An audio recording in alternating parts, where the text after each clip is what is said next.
কিছু কিছু গল্প আছে জানেন, যা যুগ যুগ ধরে মানুষের মনে দাগ কেটে যায়। আজ আমরা ঠিক তেমনই একটা অসাধারণ গল্প শুনব। ইসলামের ইতিহাসে অত্যন্ত শ্রদ্ধেয় একজন ব্যক্তিত্ব আব্দুল কাদের জিলানীর ছোটবেলার একটা সত্যি ঘটনা। একবার ভাবুন তো, একটা ছোট্ট ছেলে, সে কি পারবে একদল সশস্ত্র ডাকাতকে বদলে দিতে? শুনতে হয়তো একটু অবিশ্বাস্য লাগছে, কিন্তু আমাদের আজকের গল্পটা কিন্তু ঠিক এই প্রশ্নটাকে ঘিরেই। চলুন তাহলে এই অসাধারণ ঘটনাটার গভীরে যাওয়া যাক। গল্পের নায়ক আব্দুল কাদের নামের এক কিশোর। ছোটবেলা থেকেই পড়াশোনার প্রতি তার কী যে ঝোঁক। তার একটাই স্বপ্ন ছিল, যেভাবেই হোক ডিয়ানের শহর মানে তখনকার দিনের শিক্ষা-দীক্ষার কেন্দ্র বাগদাদে তাকে যেতেই হবে।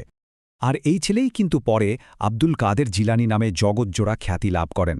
তিনি ছিলেন একজন মস্ত বড় মুসলিম পণ্ডিত আর সাধক। তার অনুসারীরাই পরে কাদেরিয়া তরিকা প্রতিষ্ঠা করেন।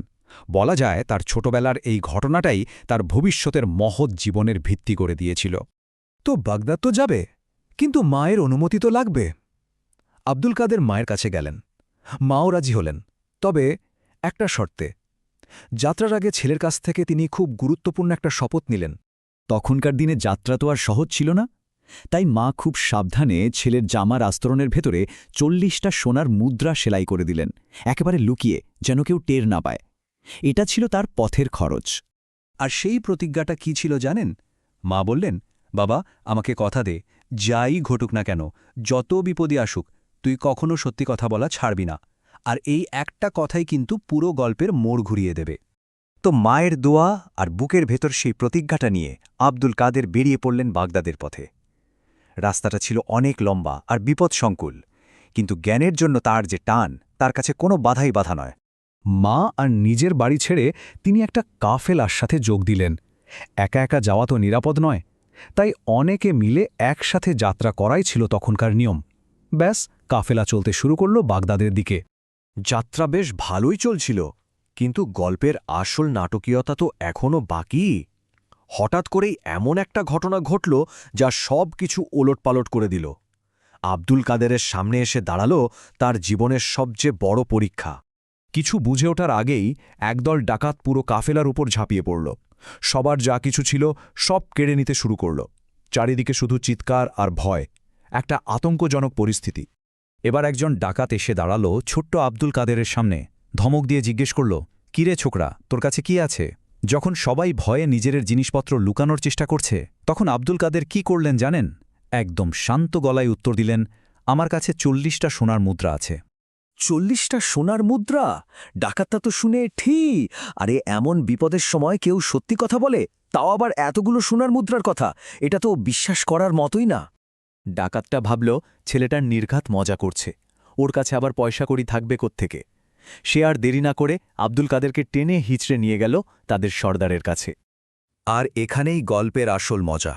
ওই একটা সত্যি কথা এমনভাবে ডাকাত সর্দারের মনে ধাক্কা দিল যা কেউ ভাবতেও পারেনি। চলুন দেখি এরপর কি হল। ডাকাত সর্দারও অবাক হয়ে ছেলেটাকে আবার একই প্রশ্ন করল, আর আব্দুল কাদেরও নির্ভয়ে একই উত্তর দিলেন। সর্দার যখন কারণ জানতে চাইল, সে বলল, আমি আমার মায়ের কাছে ওয়াদা করেছি কখনো মিথ্যে বলবো না। এই কথাটা যেন সর্দারের বুকে গিয়ে বিধল। তার ভেতরের মানুষটা জেগে উঠল। সে চিৎকার করে বলল, এ কি, তুমি তোমার মায়ের কাছে করা ওয়াদা ভাঙতে ভয় পাচ্ছ? আর আমি আমার সৃষ্টিকর্তার কাছে করা ওয়াদা প্রতিদিন ভাঙছি। আজ থেকে আমি তওবা করলাম, তোমার হাতেই তওবা করলাম। নেতাকে এভাবে বদলে যেতে দেখে দলের বাকিরাও হতবাক। আরে এ কি হলো? সর্দারের অনুশোচনা দেখে তাদের মধ্যেও পরিবর্তন আসলো। একে একে সবাই তওবা করল আর লুটের সব মালপত্র কাফেলার লোকদের ফিরিয়ে দিল। দেখুন, এটা শুধু একটা ঐতিহাসিক ঘটনাই নয়, এর ভেতরে এমন কিছু শিক্ষা লুকিয়ে আছে যা আজও আমাদের সবার জন্য খুব জরুরি। এই ঘটনাটা আমাদের কি শেখায়? প্রথমত, সত্যি কথা বলার শক্তি কতটা। দ্বিতীয়ত, দেয়া কথা রাখার গুরুত্ব।